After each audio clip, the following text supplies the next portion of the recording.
All right, here we go. So just to situate you in terms of your knowledge of what you know about what we're going to talk about today so far, right? Connecting new to known for you.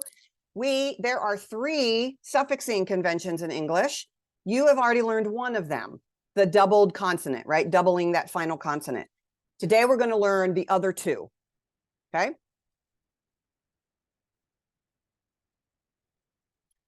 The second suffixing convention is called replace the final silent E. All right. So, oh man, this wasn't supposed to be done already. This was me practicing. On the left over here, you see kind of what looks a little bit kind of like a matrix, where I have in this yellow banner right here, we have a base, H-O-P-E, right? And then over here to the left, we have potential suffixes that could be attached or fixed after this base. So what I would like for us to do is talk about some of the words that we can make. We're going to make a word family, because after all, a family is a group of people that are meaningfully related to you, correct? Right? Not just random people, meaningful relationships in a family, whether you like it or not. So what we're going to do is make a family with the base H-O-P-E. So I'm going to make a word, and I'm going to show you that I know what it means by using it in a sentence, okay? And I'm going to say, I am hopeful that everybody understands this content. I am hopeful, okay? So notice that I took the suffix FUL, and I put it at the end of the base HOPE to make hopeful. What I want you guys to think about, and I'm going to call on somebody. When I call on you, you're going to tell me a word that you can make with the base HOPE plus one of these suffixes, okay? You're going to tell me the word that you made, and you're going to prove to me that you know what it means. So you could use it in a sentence. You could give me an example. You could tell me about a time that something happened. You could give me a synonym, okay? So you're going to tell me the word, and you're going to use it or you're going to prove that you know what it means, okay? That's how we're going to do this. So Ashley, could you please tell me a word that you can make in the HOPE family? Sure. Well, my daughter Nora turned 6 on Sunday, so I hoped that she would have a great birthday party. It was a fairy Awesome. birthday party. Yay! What's her name, Nora? Nora, yep. Oh, that's adorable. Happy birthday, Nora. By the way, Jen is turning, I think 39 on Friday. No, I'll be 42 this year. Oh, really? Yeah, 42. Sure. Okay, then. Yeah, I'm younger than you now. I'm going to need No, that thank birth you. certificate. Yeah, Friday. Anyway, okay. So great. Thank you, Ashley. So Ashley made hoped. I want you to watch what I do here. I'm going to add the suffix ed to make hoped. Right? Okay, great. Abby, you're the next person I see on my screen. Can you give me another word? I was hoping it wouldn't rain so my class could go out to recess. Oh, Lord, yes. I will do a no rain dance for you. Okay. Yes. Great. Hoping. Awesome. I know that Abby knows what this word means because she used it in a sentence. And it made sense, right? Like she proved to me she knows what it means. So I'm going to add ing over here to make hoping. All right, good. Diane, can you give me another word? My word is hopeless, and Sam is a hopeless romantic. Oh, love it. Okay, hopeless romantic. Very good. So I'm going to stick the LESS suffix over here to get hopeless. Awesome. That's not lined up so great. There we go. All right, last one. Let's do Deb. Deb, can you give me a sentence where we have HOPE plus the suffix S?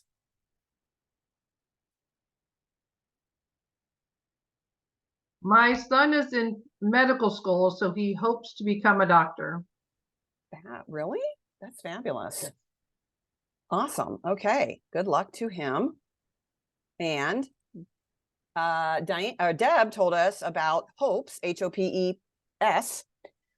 So there we go. All right, guys, awesome job with that word family. Again, this is a family because all of these words share the same base.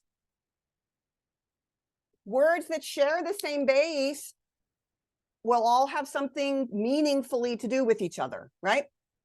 Okay, because that base carries the core meaning of any word that it builds. So let's look, though. We know that we're talking about a suffixing convention, something that might happen to an element when we add a suffix to it.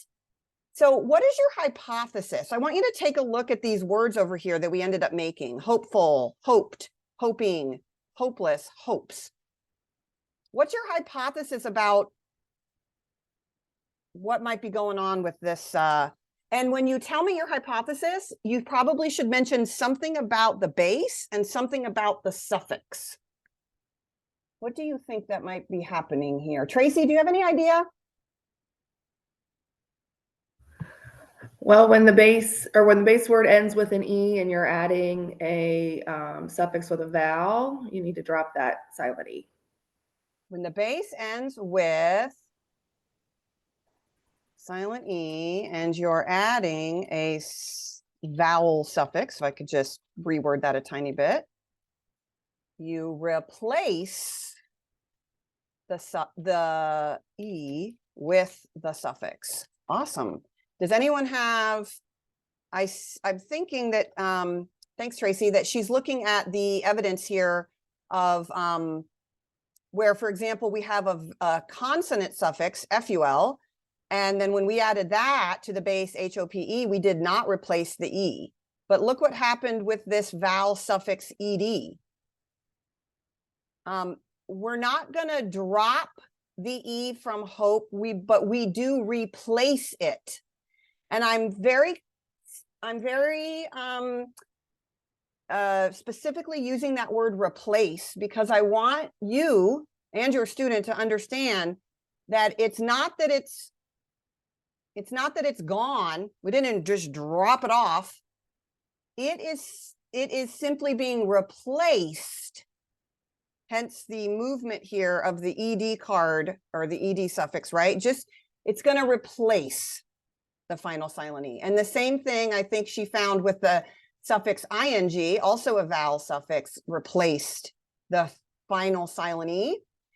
And then again, we have evidence of another consonant suffix where we did not replace, and a consonant suffix S where we did not replace. So I think that's a pretty good hypothesis based on this evidence that we have, right? So that is how we're going to write up our findings.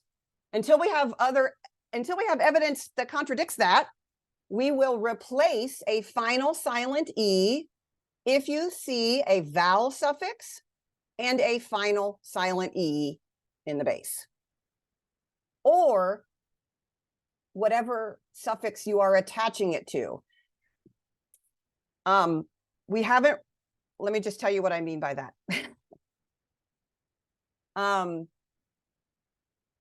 These suffixing rules apply even if we're attaching a suffix to another suffix. Okay. So it can be, it's not just that there's a final silent E in the base, it's any final silent E. We don't get into that very much here in our introductory year, but just so you know, that does happen. Okay. All right. So what would this look like with our students? Well, we have a concept card here, right? All about those 3 suffixing conventions. Now you know that we will replace a final silent E. Now, you guys, the purposes of these 2 examples is to show when that will happen. It is when we have a vowel suffix. Do you see how baker, we've dropped the E, but on bakes, we did not. So it's really important when you're teaching any concept, but especially these concepts, to show examples and non-examples, okay? Too often, we teach children something, showing them only examples. But a major part of understanding any concept is not only when to apply it, but when not to, right? And we've seen this before in things like, when do I use a CK? When do I use just a C? When do I use just a K, right? I need to know the parameters of those choices, okay?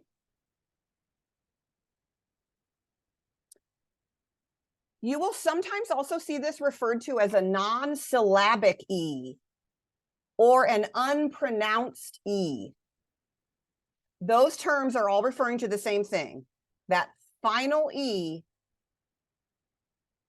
in a word, most of the time, 99% of the time, is silent. It has some other function. Not all graphemes represent a sound.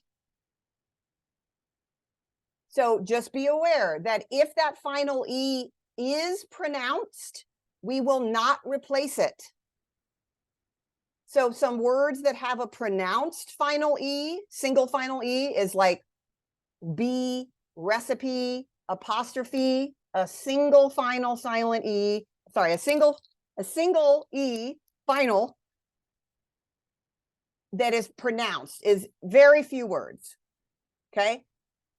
So when you know that an E that is pronounced does not get replaced, it explains, by the way, your handouts were wrong here. If you have your handouts right now and you printed those, take a look at this statement right here, because I've given this lecture many times, and only the last time that I went through it I practiced it before today, which was after I sent you the handouts even, I noticed that it had said non-syllabic, I think, in here instead of syllabic.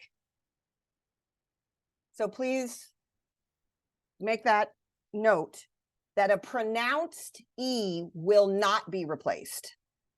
And if you look at the structure, for example, of this word right here, B-E-E-N, it's really not a B-E-E-N. It's a B-E with an E-N suffix. Therefore, that word is perfectly regular because we very often use E-N to mark something about a verb. Like, I have eaten. Have you eaten there before? Oh, yes, I have. Have you been there before? Yes, I have. It's the same exact suffix. So sometimes people think about B-E-E-N as a wonder word. They might go, why in the world is it spelled that way? Because we usually say been, right? Where you been? Unless you're in England and you probably say bean. They do pronounce that a little bit more with that long E. But it's one of those phenomena that happens to vowels all the time, where we kind of shift how we say them over time. Jen's going to talk more about this. Okay, so I just want you to see that this is yet another example of words that we've maybe talked about previously as being tricky or weird or rule breakers or exceptions. 99.9% of words have some perfectly reasonable explanation as to why they are spelled the way they are. It's just that pronunciation cannot be our only consideration for determining that. I have a question. Yeah. So looking at your card there, replace final silent E, baker, I see that it was replaced by the ER. Yep. But bakes, you're just adding the S. So you're Right. not really replacing the E. Right, because like I said, the purpose of this card is to show examples and non-examples. Okay. Okay. Right, just like at the top with doubling, we had run plus ing became running, run Okay. plus, right? Okay, so this is a way for you to show succinctly when it does happen and when it doesn't happen. Okay. Sorry. No, that's fine. It's great point of clarification. That's what we need kids to understand. We don't just replace a silent E any old time. Okay. All right, guys, decoding words that have a replaced E due to suffixing. For example, and you're very familiar now with these spot and dot procedures, right? So dot the vowel graphemes, box the prefixes and suffixes, underline or circle any consonants between the vowels, find the pattern and divide. Now, please remember, guys, right here, when we box off those affixes, that means they're not part of our analysis anymore. Okay? We are boxing them off so that we can isolate the base. Okay? So we don't need to find a pattern here.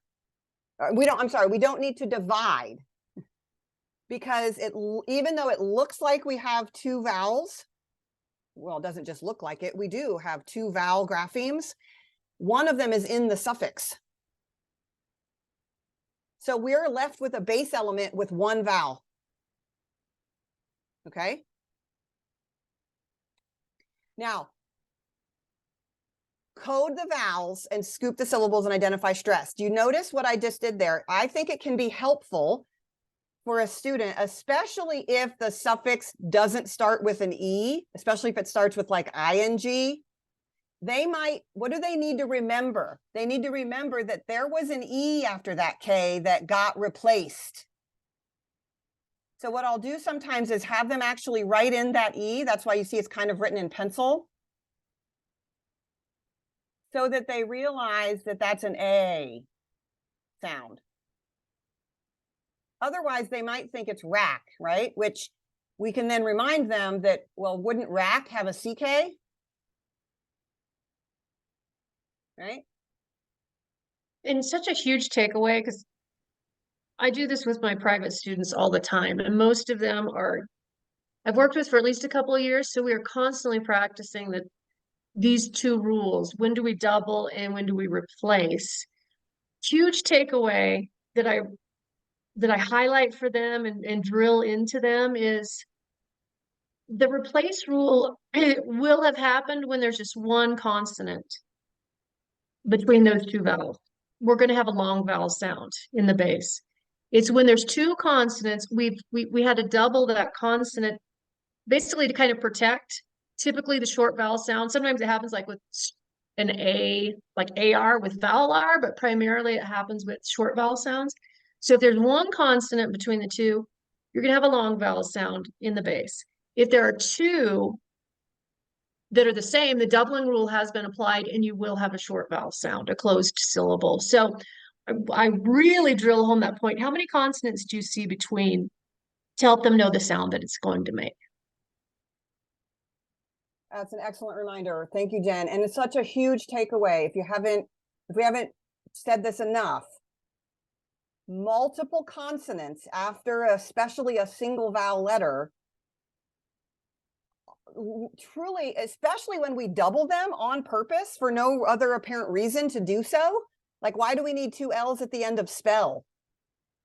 What is it doing for the reader? It's signaling a short vowel. I don't even have to think about it. The doubled consonant is such a huge marker for us to attend to for exactly what Jen said. And we're going to get into more of that today when we talk about syllable division.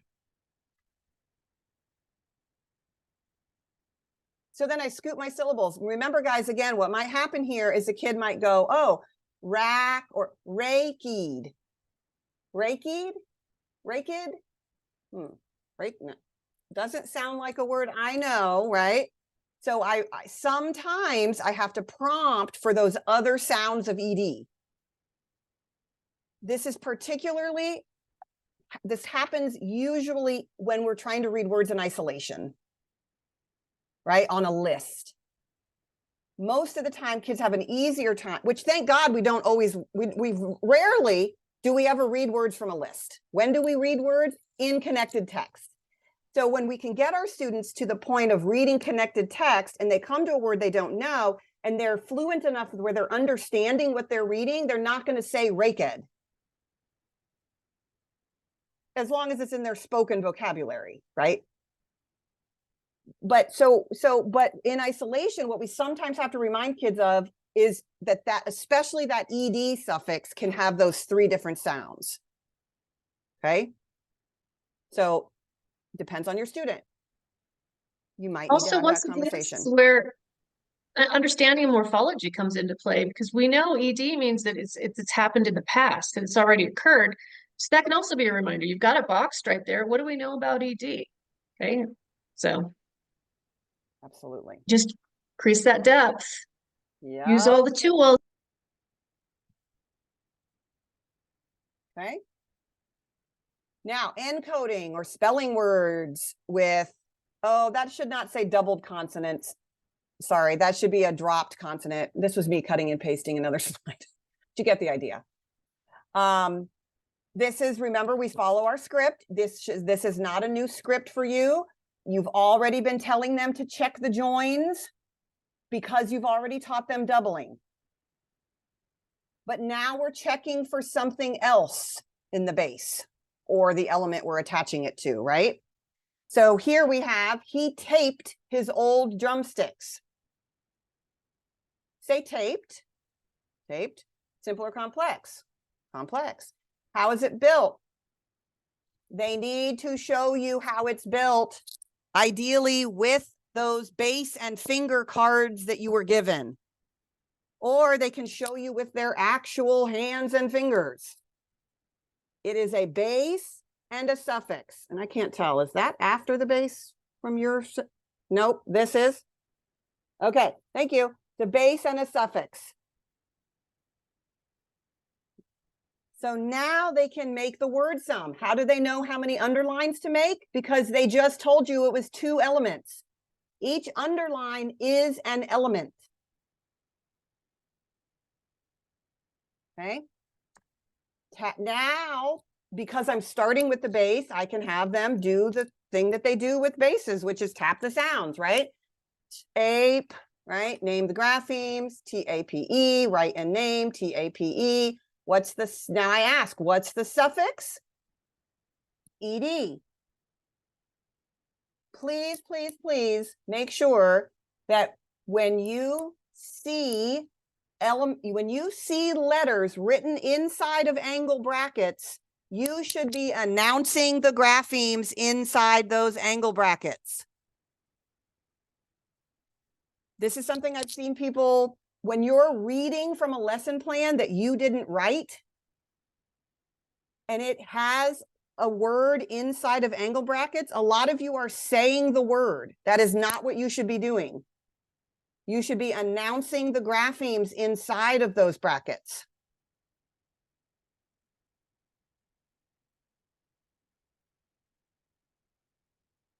If you don't see the angle brackets, then you just say the word. Okay. So here we are with checking the joins. Here's our word sum that we've made so far. T-A-P-E plus E-D. Oh, check the joins. And make sure the student marks the changes that are made, if there are any changes that have to be made. They should not just tell you that they're going to replace the E. They need to actually go through the steps. And in this case, we are adding a vowel suffix and we have a final silent E. So we are going to replace the E. Look what I did. I crossed it out. That's what the student should do. You have got to make sure the student understands this thinking behind these steps.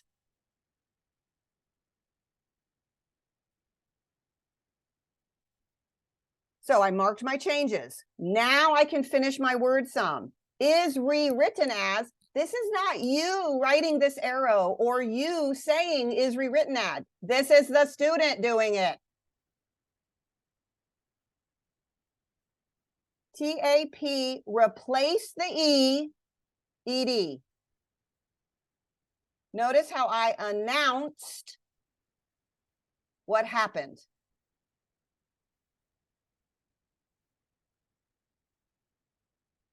Is rewritten as T, and I'm writing this T-A-P, replace the E, E-D.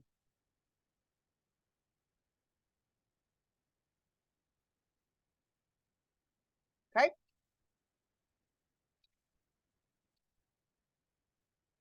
Let's say we're making the word hopeless and we have this word some. HOPE plus LESS.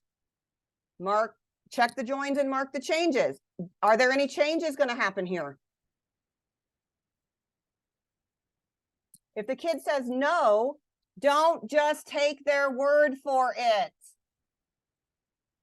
Say, oh, why not?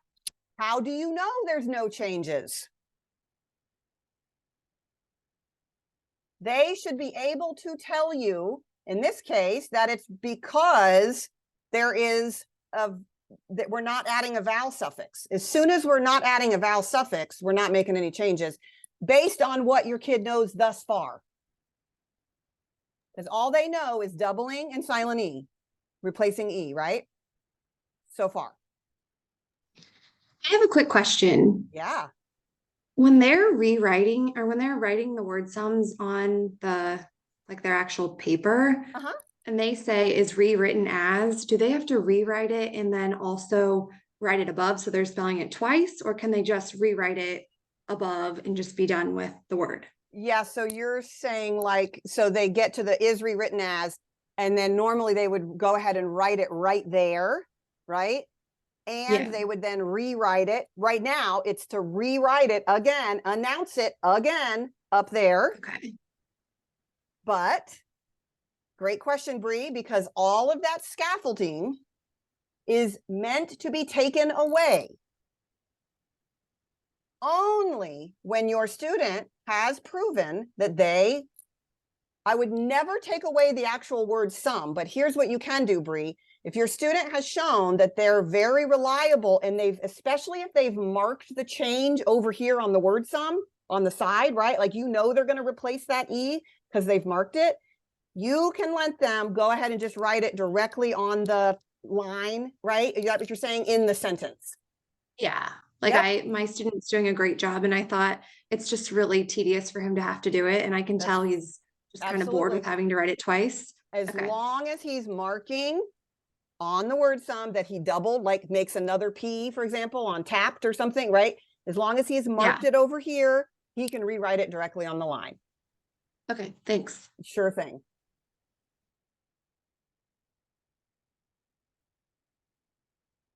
So is rewritten as HOPELESS. Notice that I pause between the times I announce each element. HOPELESS.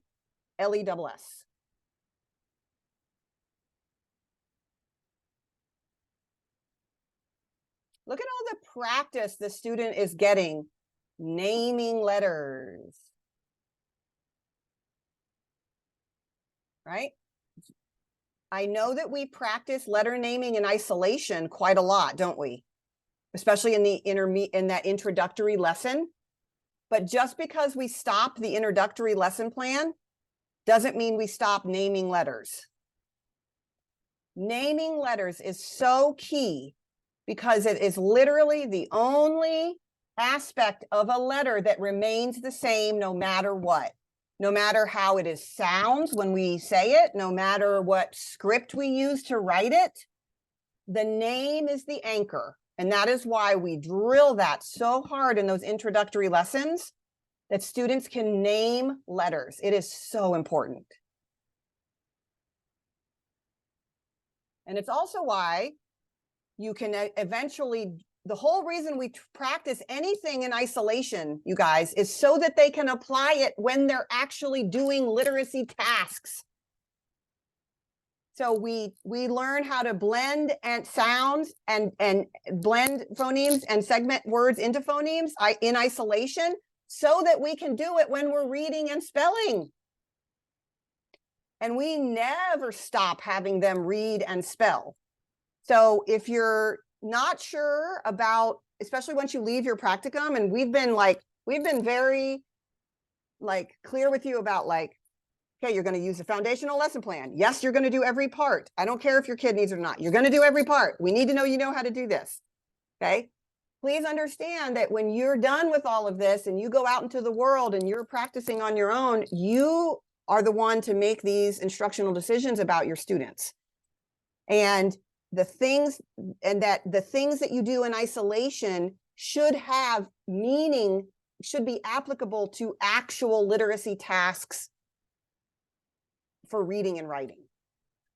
Right? Remember how we still tap the sounds of a bass. We're never going to not do that stuff.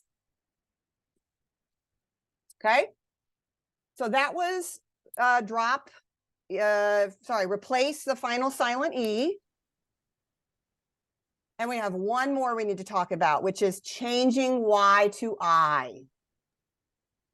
Kara, do you want to stop the video and then restart it? And for some reason, I'm not having it on my, I'm not seeing it as an option for me. Oops. Okay, that's weird. I paused. Okay. All right, so now we're going to move on to change Y to I, which is the final one. Oh, sorry. Make sure for the knowledge check that you're going to get after this class that you are able to answer questions about a final silent E. Okay, so sorry, that slide meant to be right before this slide. All right, changing Y to I. Again, all of this is scripted out for you in the concept manual, but I want to refer you back to this a special birthday story that I specifically wrote, and I chalked it full of stuff that has to do with morphology. Okay, and a bunch of other things too, but you can get a lot of morphology bang for your buck in here. So I just want to show you that this is a story, again, that you can keep coming back to. And in particular, right now, what we're going to do is talk about the words tried, happiness, and played. Okay. So this was me practicing again, and then I didn't undo it. All right. So here is our word tried that we see in our story. I think they said she tried to grab the handrail, right? So T-R-I-E-D is rewritten as, watch as I complete the word sum, T-R-Y plus E-D. Remember, this is, what kind of word sum is this? Is this a synthetic word sum or an analytic word sum? Type it in the chat. Is this synthetic or analytic? I start with the whole and I show you the parts.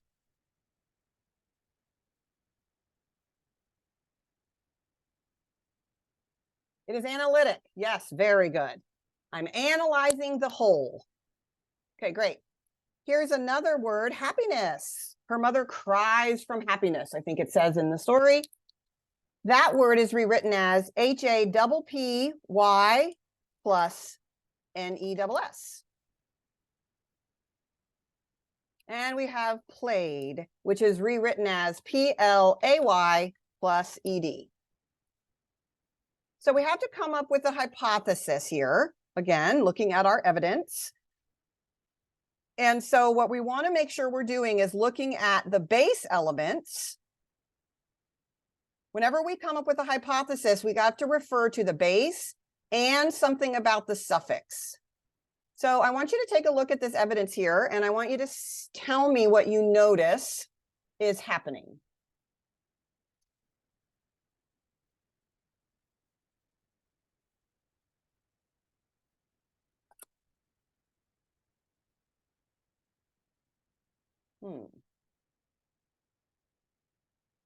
Or you can tell me what you see happening. What happened?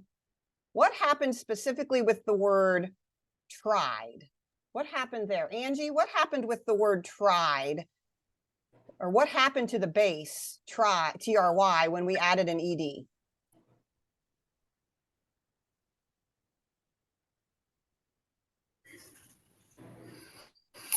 We had to change the Y to an I. Ah, yeah. Our base over here is a Y, but then look at that. We've got an I right there. Interesting. Angie, what kind of suffix did we add?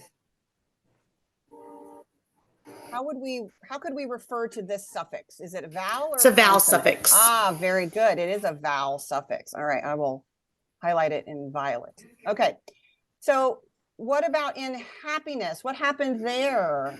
Jen Croy, can you tell me what happened to the base, H-A-P-P-Y, when we added N-E-S-S? you have to replace the Y with an I. This Y over here somehow became an I over here. And Jen, what kind of suffix is NESS?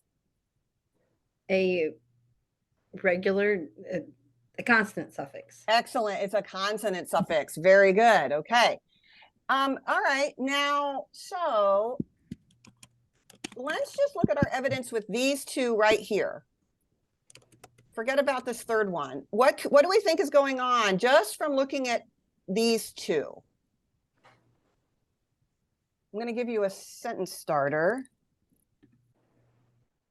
If we're adding blank suffix,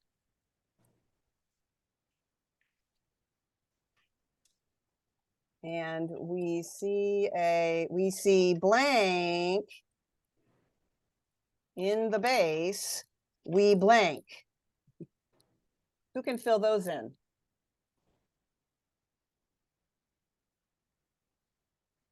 Give it a try, Leanne. What do you think we could write in here? Let's see. Okay, if we're adding, I would say any suffix. Excellent. I would say that too. Y in the base. Okay. Where in the base? I'm sorry, at the end of the base. We could call that final. Yep. Final position. Okay, final Y. And what do we do? I don't know. In a word, I think you have to look at the letter before the Y to see if it's a consonant. Oh, or you're a going to vowel. expand on this. Okay, so you're looking at, okay, we see so not just a final Y. What else you're looking and seeing?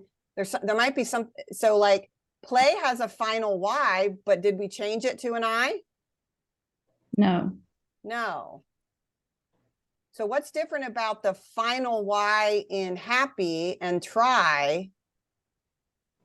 Preceded by a consonant. Oh. So a final consonant plus Y, would that make it be true? Mm-hmm. Mm-hmm. So what do we do then? We change the Y to I. Yep. That appears to be this is a really good hypothesis right now based on the evidence that we have. Right? All right. So I'm going to duplicate that. Nope, I'm not going to do that. I'm going to bring this hypothesis over into the next slide. And now I'm going to show you what happens with this word. So here's TRY again, and I'm adding a suffix. So do I have a base that's a consonant plus Y? Yes. Am I adding any suffix? Yes. So what would you expect to happen in this word? What would we expect to happen to the Y in the base? Carolyn, what would we expect?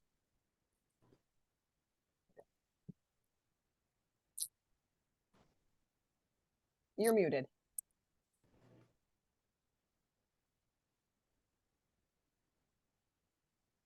Oh, no, not sure. What would we expect to happen if we have a base with a consonant Y, right? And we're adding any suffix? What do we expect to happen to this Y based on our hypothesis? We expect to change the Y to I. We would, wouldn't we? And that would give us TRIING. Ruh-roh, Raggy. This is unacceptable in English. We will not ever see, if at all possible, two I's next to each other. So we will not change the Y in the base to an I. We will keep it.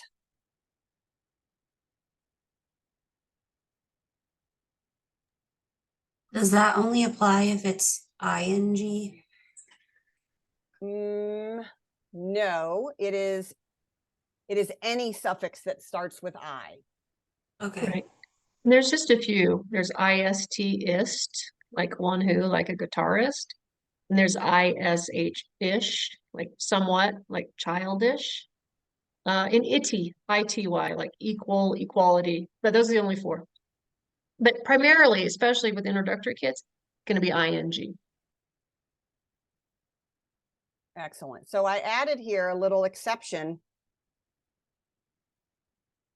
which I know I told you never to use except, but in this case, it's fine. This means except a suffix that begins with I.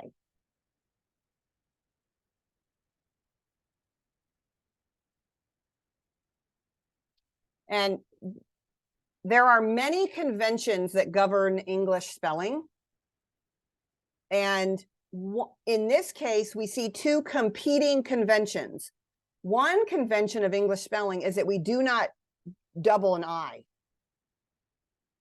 But yet we have this other convention where we're supposed to change a Y to I if we're adding a suffix. You see how there's a conflict there?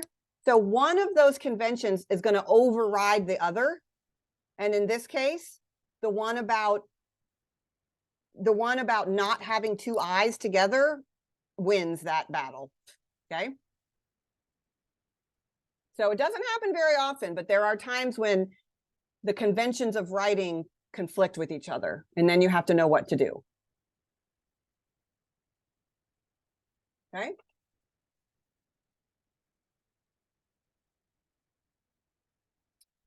All right. Now I want to show you one more thing that gets covered kind of in conjunction with this particular lesson in the concept manual. And I want to talk about how we know when to use an S or an ES. Okay. So in our story, we have the word cats, right? So the singular of that is cat, and then we get cats. We also have box and boxes. Now, how did I know to use an ES on boxes, but an S on cats? It changes the amount of syllables. Yes, be more specific. What does it exactly do to the number of syllables? It adds a syllable. Yep, absolutely. It adds a spoken syllable. That's how I know. Cat, cats. One syllable, one syllable. Box, boxes, another syllable, right? So very good. But look at this. Oh, also, we have this situation. When I add an ES to the base GO, do I make a new syllable? No, I don't. But that is still a convention of English, is to add an ES after an O. And now I've got the word CRIES over here in my story. Trisha's mother cries with happiness. When I have the base cry, how many syllables is cry? Hold up your fingers. How many syllables is cry? Uh-huh. How many spoken syllables is cries? Also one, right? So what's going on here?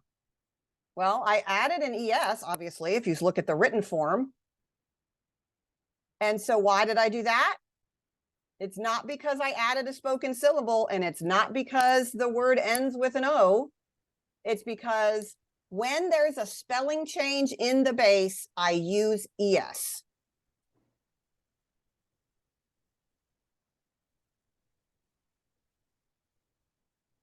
So here's another time to use ES that is not about adding a spoken syllable. Okay.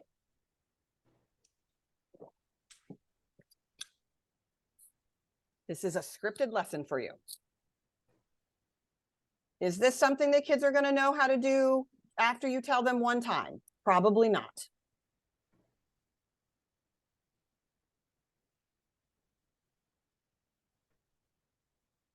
Okay, so here's how we read words where we've changed a Y to I. Notice what happens here. Once again, when I dot my vowels, it looks like I have an I and an E, right? That's why I have to box my suffix. And remember that that's not part of the base. Now I can decode my base, right? And the cool thing about Y and I is that they both can represent the sound I. right? So it's not like I have a situation where, oh shoot, what was that supposed to say, right? There I have an open syllable, DRI, right? Oops, sorry. Now, what you can do if you want to, if the student is confused, remind them and have them write a Y on like on top of that I. You can do that too.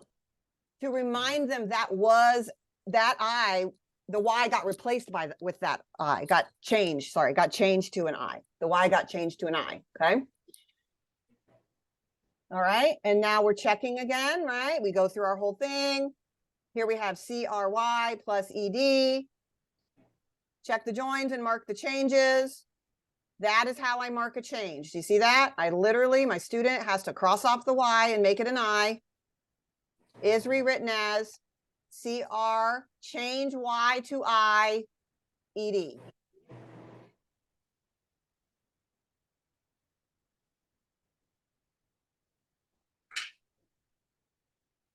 Okay.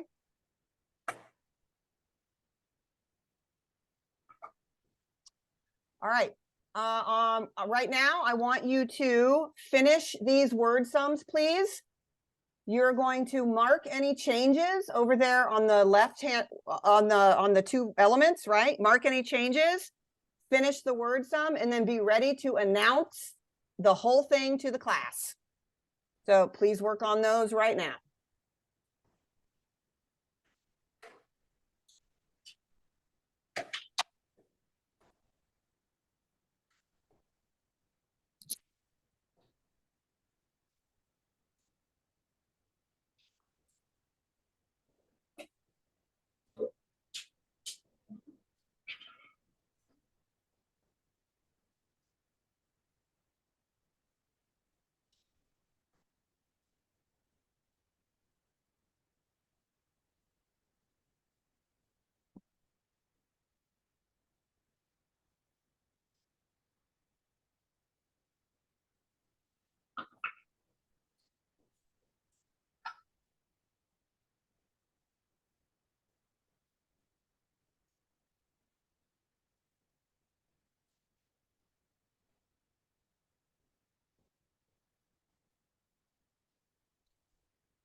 I'm muted. That's not going to work. Okay, I am going to demonstrate what I would like to have happen when it's your turn. So I had STING plus ER. Check the joins and mark the changes. Well, I'm adding a vowel suffix, but I don't see a final silent E. I don't see a one vowel letter followed by one consonant, and I don't see a consonant plus Y. So no change. Is rewritten as S-T-I-N-G-E-R.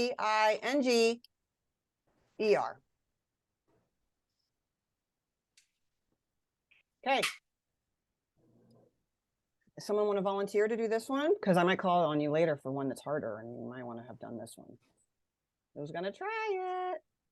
I'll go. Great, Rachel, awesome. You sold me on that. It might get harder as we go. Yeah, So. see, I knew that would. Yep, exactly. Okay.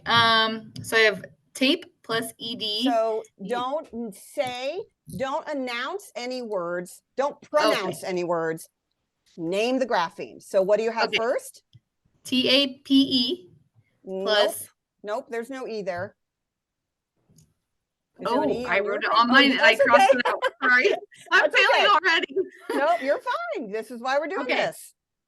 So I'm just announcing what I see on your page then. There, you got it. Okay, sorry. TAP plus ED. Okay, and in my head though, I probably did this wrong because on my paper. Okay, so you can do it live, girl. Now you say check the joins. Okay. So say check the joins. Yeah. And I'm not seeing anything. Okay, tell me what you mean you're not seeing anything. What are you checking? I'm not seeing a final silent E. Okay. I do see a vowel followed by one consonant. One vowel letter, one consonant. Aha. Okay. Okay. So that means I need a double? Well, that depends. What kind of suffix are you adding? ED. A vowel suffix?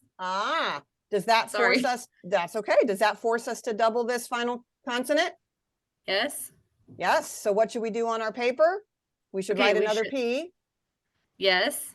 Yep. And then when we put it all together, we should have TAPP. First, you need to announce the arrow. What are you going to say as you write the arrow? I don't know. I will help you. You say, is rewritten as. Oh, that's right. Yes. I'm sorry. Is rewritten as. TA. And then do I say double P or do I say just PP? I like to say double P. Okay. So is rewritten as TA double P ED. Excellent. I wouldn't say that was excellent, but we got through it. We learn best from our mistakes, don't we? Okay. Everyone else should feel better now. Yeah, everyone's like, yay, thank God that wasn't me. Okay. You did awesome, Rachel. You did awesome. Okay. All right. So now who's going to try this one? I'll try it. Great. Who said that? Diane. Okay, awesome. Lay it on me. You did. Okay. CRY plus ING. Check the joins and make any changes. When I look at the base, it ends in a final Y, but I have an ING suffix, which would cause a double I spelling, which is not allowed. So CRY plus ING is rewritten as CRYING.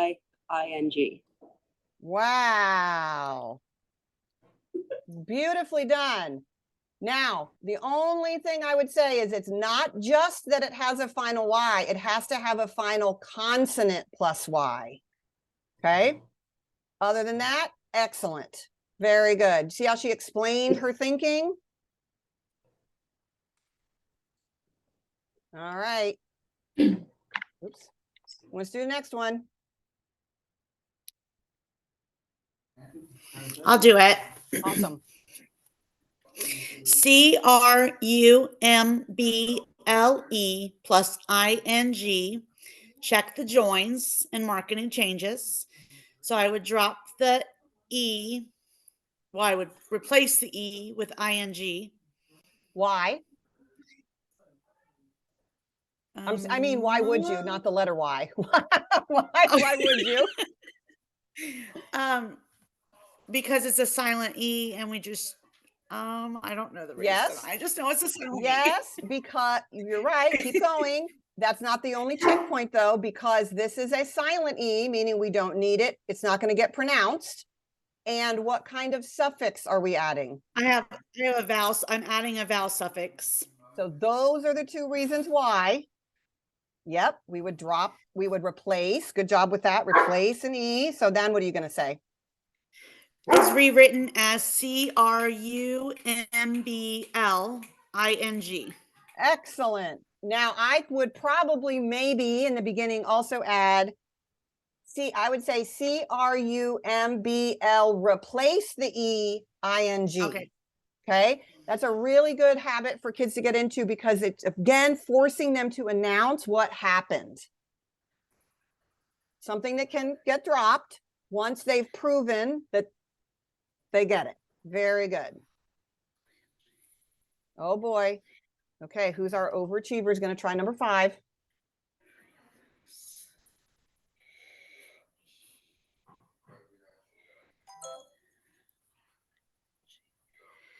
So can I just make sure I heard that right? So you would say CRUMBLE, replace the E and add ING? Nope, I would say CRUMBL, replace the E. You don't say E, you say what you do with it. So you say CRUMBL, replace the EING. Okay. All right, I'm going to randomly look at somebody on my screen and have them do it. Bree, you're the big winner. You're welcome. Lucky me. Okay. So I see STICK with a join Y, So another plus join Y. ER. So say, instead of a join, say plus Y. Plus Y, plus ER. Yep. So now I can say, like, to check the joins. Check the joins and like mark I would changes. work left to right here. Yeah. I see a work. Y with an ER here. Okay. What's that tell So you? I know I need to change the Y to an I because the suffix is a vowel suffix. And then I would rewrite the word as STICKIER. Let me ask you something else. Also, you have to deal with this join. You have to deal with all the joins until you get to the base. So tell me. So automatically in my head, I noticed that it was a double consonant after the vowel.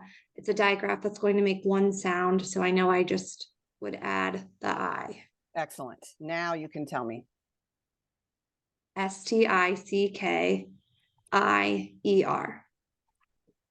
Very well done. You could also say STICK, change Y to IER. Okay. But either one of those is fine.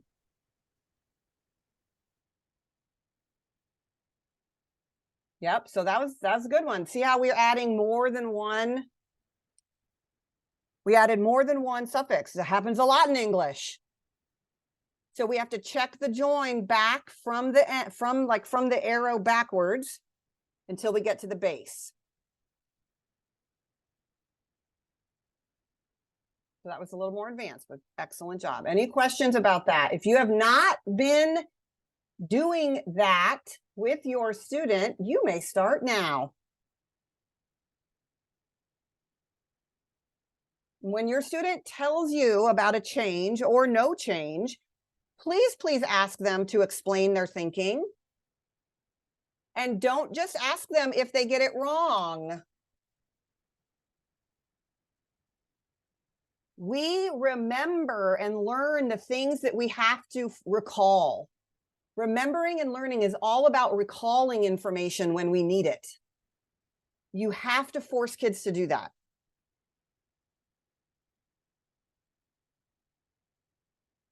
Okay? And then just be ready to answer questions about change a Y to I.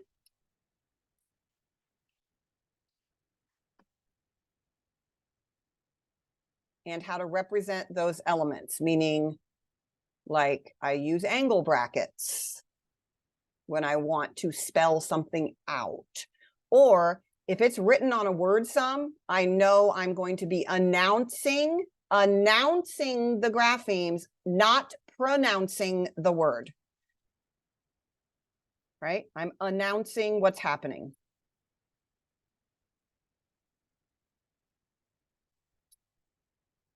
And that suffix lecture is gonna have to wait for asynchronous. It only takes about 10 minutes. Maybe we'll have time at the end. Okay. So now you know the 3 major spelling changes that happen, right? Suffixing conventions of English. Super, super important. Happens a lot. Not always a big deal for reading. Sometimes it can be. When is this really important? Spelling. Okay.